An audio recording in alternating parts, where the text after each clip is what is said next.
Martine est malade. Lu par Anne. Il a neigé, le vent siffle, les oiseaux tremblent de froid. Martine aime jouer dans la neige avec Patapouf, mais elle a eu tort de ne pas se couvrir comme maman le lui avait demandé. Vraiment, Martine a été imprudente. C'est ainsi qu'on prend froid sans y penser. Maman dit toujours « Chausse tes bottes, mets ton manteau pour aller jouer dans la neige ». Et chaque fois, Martine oublie ses bons conseils. Quand elle rentre à la maison, elle frissonne. Elle est toute mouillée. Maman lui enlève ses chaussures et ses bas, met sécher ses vêtements, la frictionne pour la réchauffer.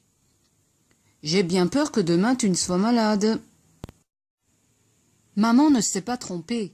Le lendemain matin, Martine ne se sent pas bien. Justement, ses amis avaient décidé de s'amuser ensemble. « Nous allons faire une partie de luge, crie un garçon. Tu viens avec nous, Martine ? » « Il y a longtemps que nous t'attendons, ajoute une fille. « J'ai mal à la gorge, je ne peux pas sortir, répond Martine à la fenêtre. « C'est dommage, nous reviendrons une autre fois. » Martine tousse, elle a de la fièvre et ne peut pas quitter son lit. Elle aimerait se lever pour aller en classe, étudier, courir, s'amuser comme tout le monde, mais ce n'est pas possible. « Je vais téléphoner au docteur, dit maman. Heureusement qu'il est là pour soigner Martine. Martine s'est endormie. Elle fait un rêve sans queue ni tête. Cela arrive quand on a de la température. « Voulez-vous danser, petite ?» Un petit homme lui sourit. Tout de blanc. C'est un bonhomme de neige. Il lève le bras et la musique se met à jouer. « Arrêtez, arrêtez, je vous en prie, demande Martine. J'ai la tête qui tourne. » Par la porte entrebâillée, Patapouf et Moustache sont entrés dans la chambre. Martine rêve tout haut, dit Moustache. Elle doit être malade pour de bon. Oui, et elle fait sûrement un cauchemar. Patapouf aboie. Réveille-toi, Martine, réveille-toi. Voici le docteur. Martine le connaît bien, c'est un ami de la famille. Il ausculte Martine, examine sa gorge, écoute battre son cœur et souffler ses poumons. « Je vais te prescrire des cachets et du sirop. Tu as attrapé une bonne bronchite. Il faut que tu sois patiente, dit-il en rédigeant son ordonnance. N'est-ce pas, Martine ? Je reviendrai bientôt te dire bonjour. Et tu verras, tu seras vite guérie si tu fais bien ce que je te dis. Au revoir. » Jean est allé chercher les médicaments chez le pharmacien. Maman aide Martine à les prendre. « Ce sirop, je dois vraiment le boire ?» demande Martine qui fait la grimace. « En voilà une question. Comment veux-tu que la toux s'arrête ? Et ces cachets, à quoi servent-ils ? À faire tomber la fièvre ? Quand serai-je guérie ? Bientôt, Martine. Tais-toi donc un peu, repose-toi maintenant. » Plus rien ne bouge dans la chambre de Martine. À la porte, grand-père écoute pour s'assurer qu'elle dort calmement. Moustache et Patapouf voudraient entrer. « Je me ferai léger sur les couvertures, dit le chat. Moi, je resterai sur le tapis, promet Patapouf. Non, non et non, vous n'entrerez pas. Il faut laisser dormir Martine. Le repos, c'est le meilleur remède. La fièvre, aujourd'hui, a presque disparu. Grand-père, est-ce que je peux me lever ? Pas encore, Martine. Tu dois rester quelques jours au lit. Où sont Patapouf et Moustache ? Quand vais-je retourner à l'école ? Sois donc raisonnable. Tu veux que je te raconte une histoire ? Écoute, le secret de Maître Cornille. Au bout d'une semaine, Martine va beaucoup mieux. Elle lit, elle dessine, mais elle ne peut pas encore aller à l'école. Les journées sont longues. Ses amis se demandent « Comment va Martine ? Si nous lui rendions une visite ?» Oui, cela lui fera sûrement plaisir. Tous ensemble, ils sont venus lui apporter des friandises et des livres de la bibliothèque de l'école. Ce matin, le facteur apporte une lettre pour Martine. Une lettre de la tante Lucie.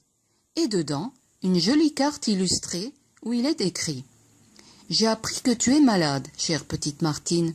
J'espère que ce n'est pas trop grave. Je t'invite à venir passer quelques jours à la maison aussitôt que tu seras guérie. Donne-moi vite de tes nouvelles. Je t'embrasse, tante Lucie. » C'est dimanche. Puisque Martine ne peut pas encore sortir, elle regarde la télé avec papa et Patapouf. Il y a un dessin animé pour les enfants. Titus le chat. Après quoi passe le film sur la piste des coyotes. « Attention, voilà les Indiens !» s'écrie Patapouf. « Ils vont sûrement courir après nous. »« Mais non, gros bêta, ce ne sont que des images. »« Hein ? Comment fait-on pour les enfermer dans cette boîte ?» Le temps paraît long quand on est malade. Comme ce serait amusant de courir sur la pelouse avec Moustache et Patapouf, ou de flâner sous les arbres. Dehors, les oiseaux jouent à cache-cache. Le rouge-gorge jette un coup d'œil par la fenêtre. « Qu'est-ce que tu attends, Martine ? Viens !»« J'attends le soleil, les beaux jours. Crois-tu que le printemps arrive ? » ?»« Aussi sûr que je suis là. L'hiver s'en va, les ennuis s'envolent. Il y a plein de jonquilles et de tulipes dans le jardin. Tu verras, dit le rouge-gorge. Et vous savez, le rouge-gorge ne se trompe jamais. Cette fois, le docteur a examiné Martine. « Tu vas beaucoup mieux, a-t-il dit, mais gare au refroidissement. » Alors, Martine écrit sa réponse à tante Lucie. « Chère tante, le docteur est revenu me voir, pour la dernière fois j'espère. Il a dit que je suis guérie. Dès que le beau temps sera de retour, je pourrai sortir. Je suis en convalescence.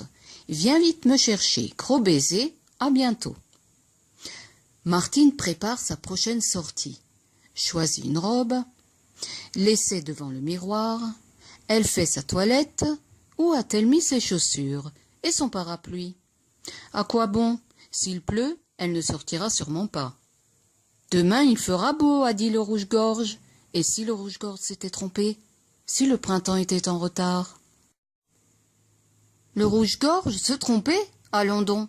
Aujourd'hui, le soleil est au rendez-vous. Un soleil à mettre dehors toutes les violettes. Jamais on n'a vu une aussi belle journée de printemps. Ah, se sentir comme un oiseau, c'est tellement agréable. Et tout le monde est si heureux que Martine soit enfin guérie. Tiens, qui donc donne ces coups de klaxon? C'est tante Lucie qui arrive avec sa voiture. « Ma petite Martine, vite, je t'embrasse. J'ai bien reçu ta lettre. Tu sais, je me suis fait du souci pour toi. Je suis si contente de te revoir, tellement contente. Mais comme tu es pâle... Une semaine à la campagne, voilà ce qu'il te faut pour te rétablir tout à fait. Mets ton cache-nez, nous partons.